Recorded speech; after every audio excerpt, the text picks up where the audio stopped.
Bisa dilihat ya. Bagaimana? Terlihat? Ya, terlihat. Nah, ini. Sebelumnya, Assalamualaikum warahmatullahi wabarakatuh.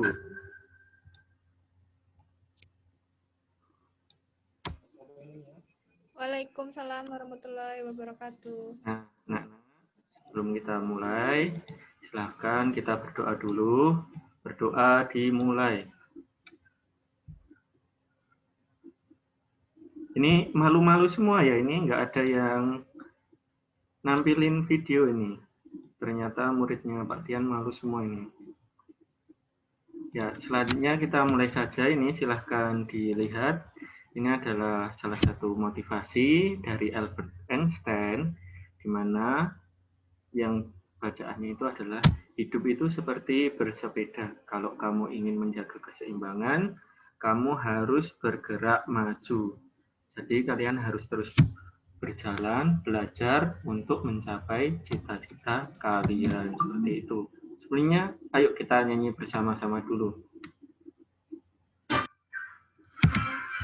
Semuanya menyanyi, wajib menyanyi. Yuk. Tanah airku, tanah tumpah darahku. Yuk, yang lain mana suaranya? Lah aku berdiri jadi pandu ibuku. Indonesia kebangsaanku, bangsa dan tanah airku. Marilah kita berseru, Indonesia bersatu. Cukup. Nah, selanjutnya kita akan belajar tentang tema 7 yang sudah Bapak sebutkan di awal tadi. Nah, ini. Sebelumnya Bapak ada pertanyaan. Pernahkah kalian berenang di kolam renang atau berjalan di sungai untuk mencari ikan? Siapa yang suka mencari ikan atau berenang? Ada yang suka? Saya suka berenang, Pak. Oh ya, Mbak Susi suka berenang ya. Ini nanti ada kaitannya dengan materi. Sekarang coba lihat gambar di bawah ini. Ini gambar apa?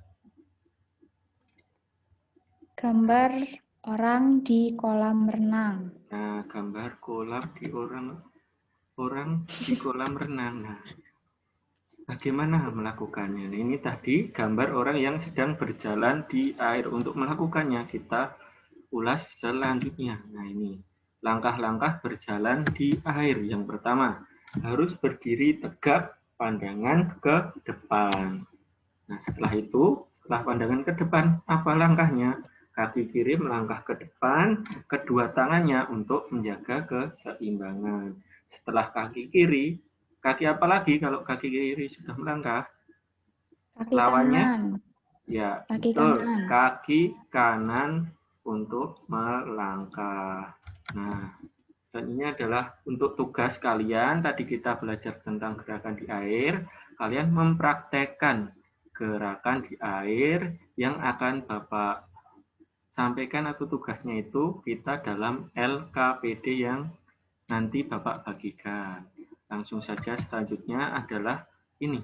Tahukah kalian ada hewan yang bisa berjalan di darat dan di air? Hewan apakah itu?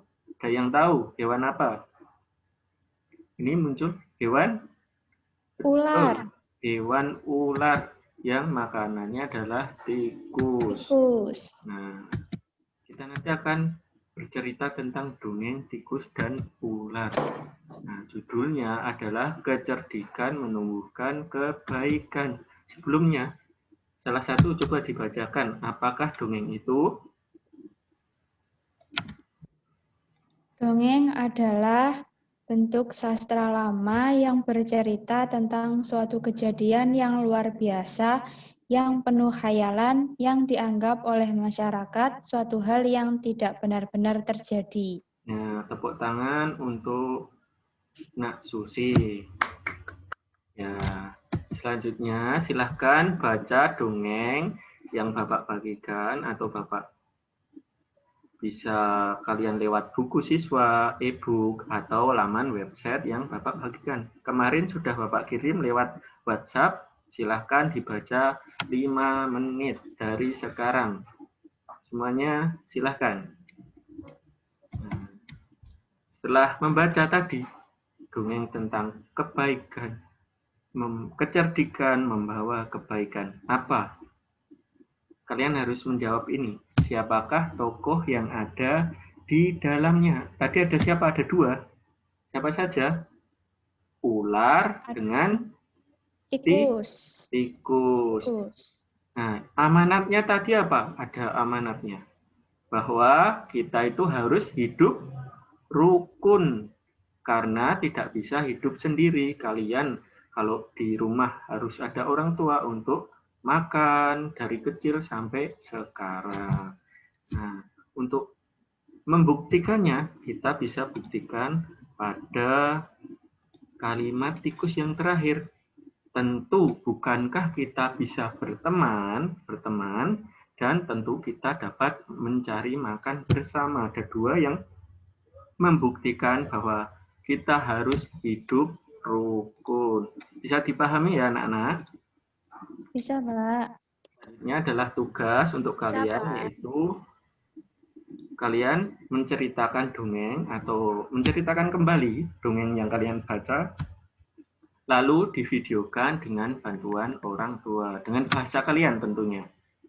Nah, selanjutnya bahwa dongeng itu di Indonesia itu ada banyak, dari Sabang sampai Merauke.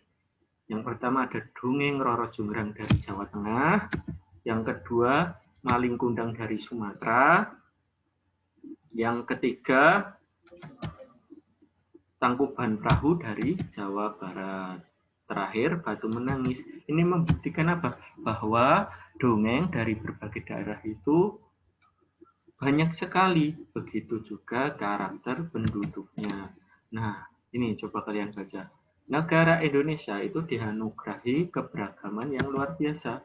Bisa dilihat dari gambar, dari suku, rumah adat, dari tarian, warna kulit, bentuk rambut, itu dari fisiknya. Itu membuktikan bahwa Indonesia itu beragam.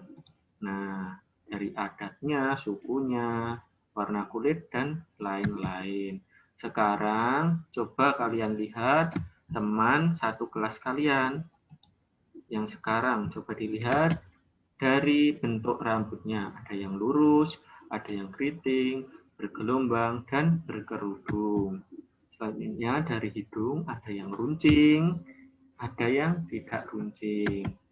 Dari tingginya, itu ada yang tinggi, ada yang tidak tinggi atau rendah.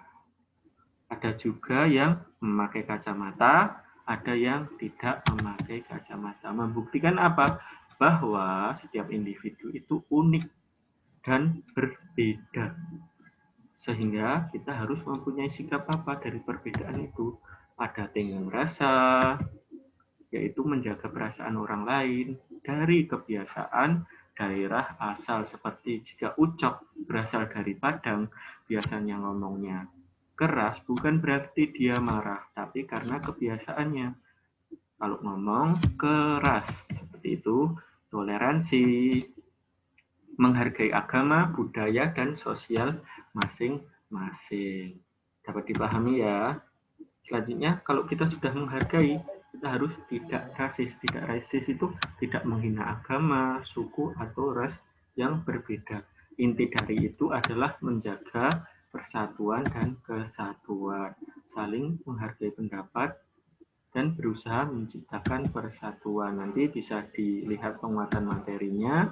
Terima kasih. Wassalamualaikum warahmatullahi wabarakatuh. Waalaikumsalam warahmatullahi wabarakatuh. Silahkan Terima kasih, sekarang Pak. kerjakan evaluasinya. Terima kasih.